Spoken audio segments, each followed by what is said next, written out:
भारतीय जनता सिने NTV कामगार संघ के अध्यक्ष फूल सिंह ने आज राजधानी पटना के डाक बंगला चौराहे पर देश के वरिष्ठ पत्रकार राज सरदेसाई और महाराष्ट्र सरकार का पुतला फूंका। इस दौरान उन्होंने कहा कि राजदीप सरदेसाई ने जो स्टेटमेंट बिहार के प्रतिभाशाली बेटे सुशांत सिंह राजपूत को लेकर दिया है, उसके बाद हमें शक है कि उनकी मिलीभगत महाराष्ट्र सरकार के साथ हो सकती है।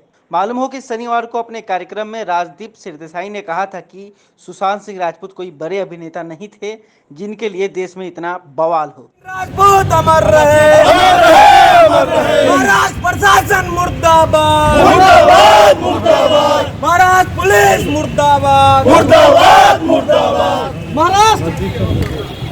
हो गया अमित के कल रात में राजीव सरदेसाई ने जिस तरह का स्टेटमेंट दिया कि सुशांत सिंह राजपूत इतना बड़ा स्टार नहीं था कि बिहार के डीजीपी हाई तौबा कर रहे हैं। सच्चाई ये है कि मुझे लगता है कि राजीव सरदेसाई भी कहीं इन लोगों से मिला हुआ न हो।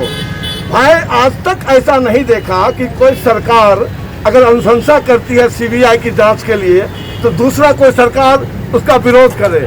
आखिर महाराष्ट्र सरकार क्यों विरोध कर रही है? कौन लोग हैं इसमें जिसको महाराष्ट्र सरकार छुपा रही है, बचा रही है? मुझे तो लगता है सरकार की कहीं न कहीं साजिश है। और जो हमारे बिहार के पुलिस के जवान गए थे, हमारे जांबाज आईपीएस ऑफिसर विनय तिवारी गए थे, उनको क्वारंटाइन कर दिया गया।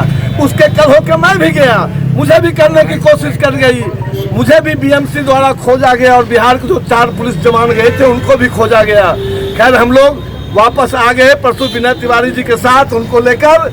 लेकिन इसमें कहीं न कहीं राजदीप सरदेसाई एक नया हवा देना चाहता है, चूंकि वो गोवा का रहने वाला है और एक भ्रष्ट पत्रकार है और पत्रकारिता के नाम पे कलंक है। मैं समझता हूँ पत्रकार का मतलब होता है जो समाज को सही रास्ता दिखलाए, समाज का आईना होता है। लेकिन अगर राजदीप सरदेसाई को इंडिया टुडे अगर अपने जगह से नहीं हटाता है तो मैं दिल्ली जाके प्रदर्शन करूंगा, इंडिया टुडे के गेट पर प्रदर्शन करूंगा, राजदीप सरदेसाई का घर घेरूंगा, मुझे कोई नहीं रोक सकता। आज आप लोग क्या किए बताइए? पुतला दहन किए हैं राजदीप सरदेसाई का और महाराष्ट्र सरकार का। मैंने कहा था उस दिन एयरपोर्ट से कि मैं जब प्रकाश नहर की धरती से आया हूँ, उद्धव ठाकरे तुम्हारी सरकार गिर जाएगी, याद रखना। जो व्यवहार तुम कर रहे हो, मुझे तो आश्चर्य होता है पत्रकार बंधु। जब मैं विनय तिवारी जी को लाने गया था, एक आईपीएस ऑफिसर जो एक प्रोटोकॉल में गया है, कोई जुहू घूमने नहीं गए थे। अब जब वो वहाँ से रिलीज हुए, एक अर्टिगा गाड़ी और एक ड्राइवर, उनके साथ कोई सुरक्षा कर्मी नहीं, एक भी सुरक्षा कर्मी नहीं। और जिस तरह से पत्रकार लोग जब टूटे, उनके साथ कुछ असामाजिक तत्व भी हो सकते, तो कोई बड़ी घटना हो सकती थी परसों। वो भोलेनाथ की कृपा है, ऊपर वाले की कृपा जो नहीं हुई, लेकिन घटना भी हो सकती थी।